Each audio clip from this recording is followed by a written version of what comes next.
the task of adolescence is for a child to come to own their own body and their own mind. And it really is a time that we're moving into with them where, we don't have as much say anymore. And that's really a biologically driven process. So discipline has to move more in the direction of compromise. Welcome to Mind and Heart. Dr. Karen Villa is with me today, and we're going to continue our discussion on the balance strategies for ages 10 to 15. 10 to 15, and I broke it up that way because we split adolescence into early, middle, and late adolescence, and this is the early phase. So this is when puberty arrives, and it's a natural state of dysregulation. So this is a time when you will see your children out of the river of integration quite a bit. And it's okay, it's right? Okay. Yeah. So when parents don't know that, they, can think that their children need intervention or something is wrong with them when it's really embedded into their development. So when that hormone cascade comes, their bodies are changing, their minds are changing, they have feelings and thoughts they never have wanted to have. They feel like it's happening to them, and I didn't ask for this, I'm not ready for this. So it's a time of disorganization, and all of these tools that we've talked about up to this point still become really important in this time of natural regression and natural disorganization. And to the extent you do that work now, there's less disorganization at the next regressive phase, which is, when children are transitioning out of high school and into college. Yes. So one comment I want to make on that is in a school setting, you're going to have school, children from kindergarten to 8th grade. Right. And everyone's reactions are going to be a little bit different. So they may eat up and understand the virtues. They're going to show you what it looks like, sounds like, and then they start getting into this age range, right, 10 to 15. And you can see a little bit of resistance. In the children? No, well, they may be like, oh, we've got that. It's kind of like, we've read this story again, or it's this again. Okay. But what's important and where I want to encourage educators and even parents is that that's okay. Because you're reminding them they may react a little bit different. Right. They're going to rebel. You know what I mean? They may be rebelling a little bit. But it'll come out later on. It's so true. And they look back. So I guess my point in that is just, let's persevere, stick with the language, don't change the script. Right. And I think that's exactly what you're saying here. Yeah. So for children in this phase, it's kind of like emotions. If you don't tell them that they're going to run their course, they can feel like they're going to be stuck in that emotion forever. And I think the same is true of this early phase of adolescence, that if you don't put a structure around it, they can feel like this is how it's going to be forever because they do get overwhelmed and they don't understand what's happening to them. So one of my first strategies for helping to achieve that balance at this stage is to really put a structure around this time in their life. You didn't ask to arrive at puberty. It just happened to you. And when it first happens, it really feels out of control. But it's not always going to be that way. I promise you, by the time you're 14 or 15, you're going to feel more in charge of it, and it's not going to feel so overwhelming. And until we get to that time, we're just going to love you through this as best we can. Right. So it's kind of a messy, complicated time that way. But if you put that structure around it, it doesn't feel so bad. Their bodies are growing up to have thoughts and feelings and experiences that they've never had before. And I think it's important to tell them, too, that just because you're having those thoughts and feelings doesn't mean, again, that you have to act on them. You're not going to be mature to act on those things until you're much older. And I think I would add, too, the screen time, again, to limit that is so important because you think if they're already having this, then you put this extra layer because the mind's going to be taking those things in. It's just going to make it even stronger.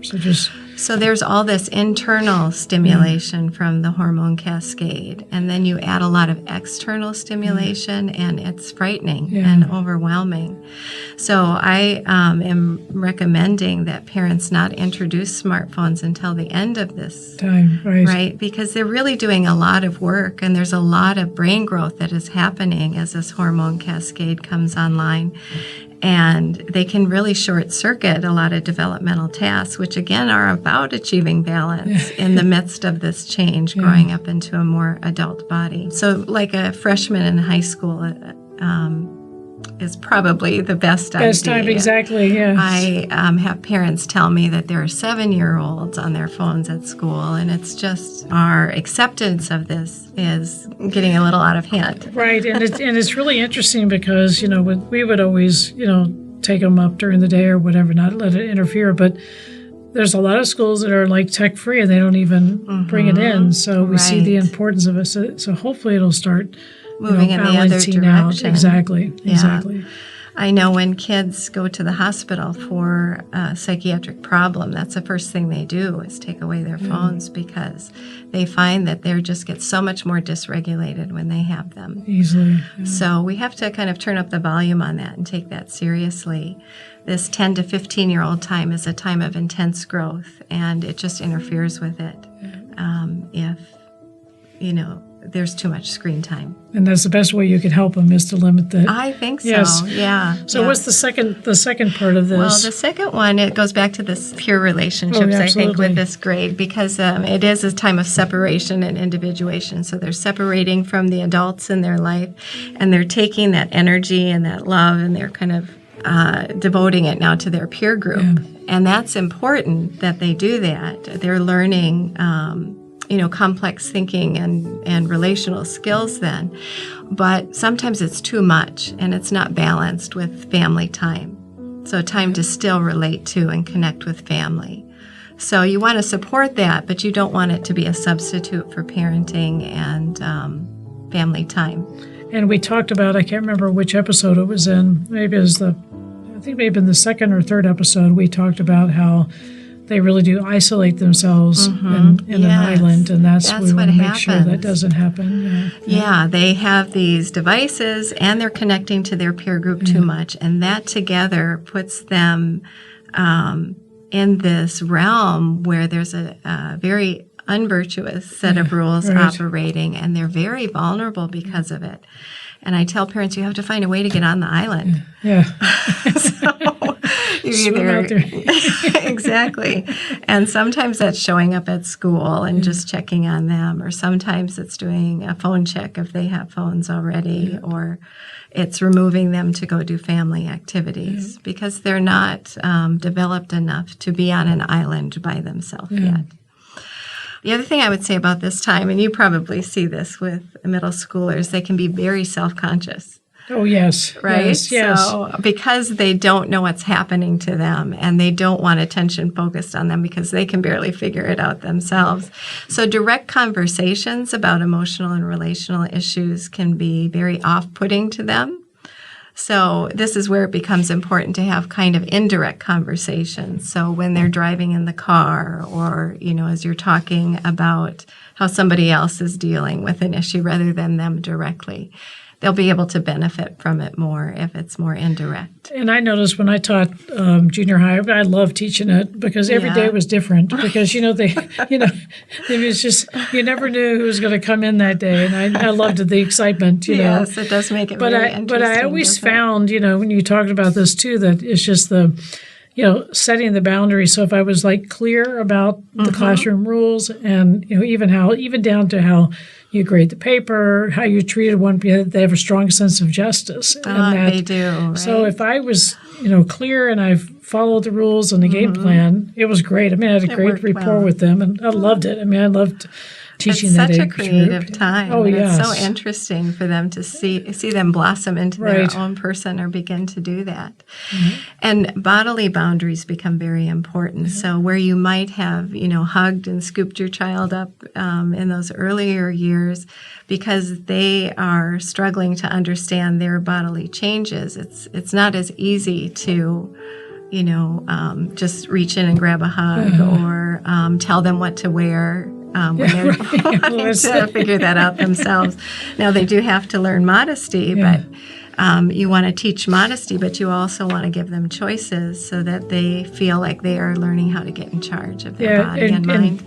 Right, when you mentioned modesty, because that also is related here, because we're kind of framing everything with the virtue of temperance, and is so important with this virtue, that it isn't just kind of centered around dress. It's, it's also in speech, it's actions. So that's something you can really start teaching them at a young age. And especially this age where they're so impulsive because they get dysregulated. They have this thought and they just blurt it out, and it may not be modest or kind. And I think if you have that understanding of who you are and who you are as a child of God, and these, have a sense of you don't have to do things to draw the attention to yourself or dress in a way to draw that negative attention, or what you're thinking, it's going to cause attention, but it could just be who you are. And I think that can start when they're really young. That's how they arrive at this stage with a sense of security. Kids who feel secure in their family relationships and in that they're loved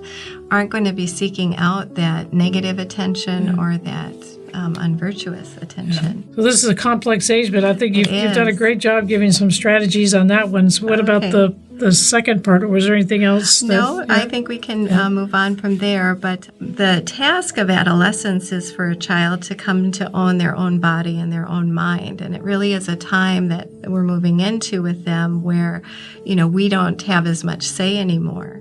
And that's really a biologically driven process. So discipline has to move more in the direction of compromise. And if parents come down really hard during this time, they can really exasperate their children. That scripture from Ephesians, fathers, don't exasperate your children. Don't, get into power battles over enforcing a rule. It really has to be more, let's try and find a way to compromise. Let's find a way to work this out. Still in the midst of structure.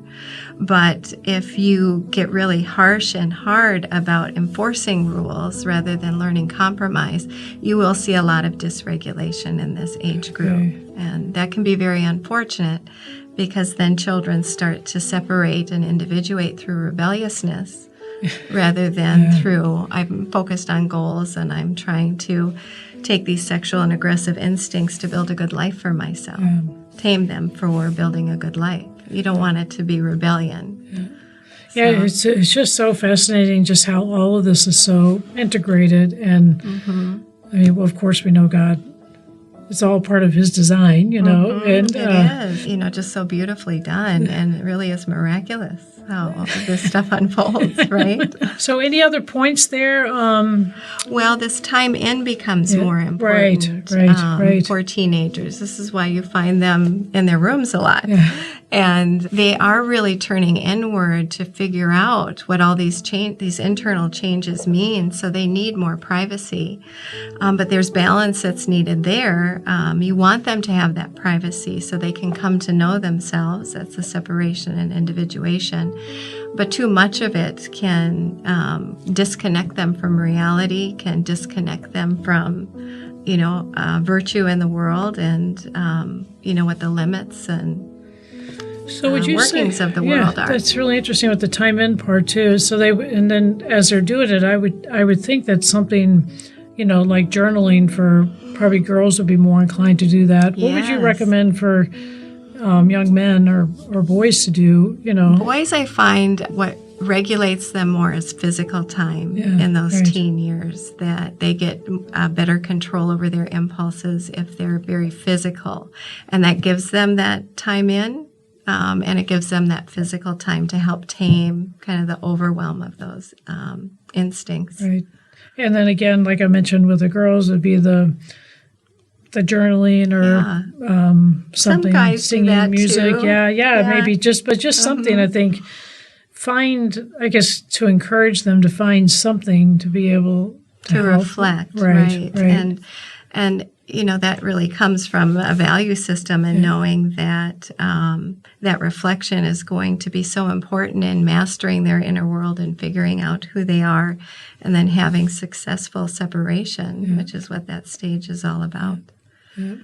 Well, Karen, thank you so much. I mean, this hopefully those that are listening to us can take some of these tips and strategies and bring it into their lives as a family. And the exciting thing is we still have to talk about resilience, we still have to talk about insight, and then empathy, which again will tie in the other cardinal or moral virtues of fortitude, prudence, and and justice, and we'll pick those up in future podcasts of Mind and Heart. So if you enjoyed this one, we encourage you to continue to follow us, and if you picked up this podcast, you can go back. Karen and I did 3 other episodes where we really built a foundation to understanding a lot of the vocabulary and the words that we're talking. So thank you for joining in. And Karen, thank you once again for giving your time to be with us and sharing the wonderful gifts that God has given to you. Thank you. Thank you.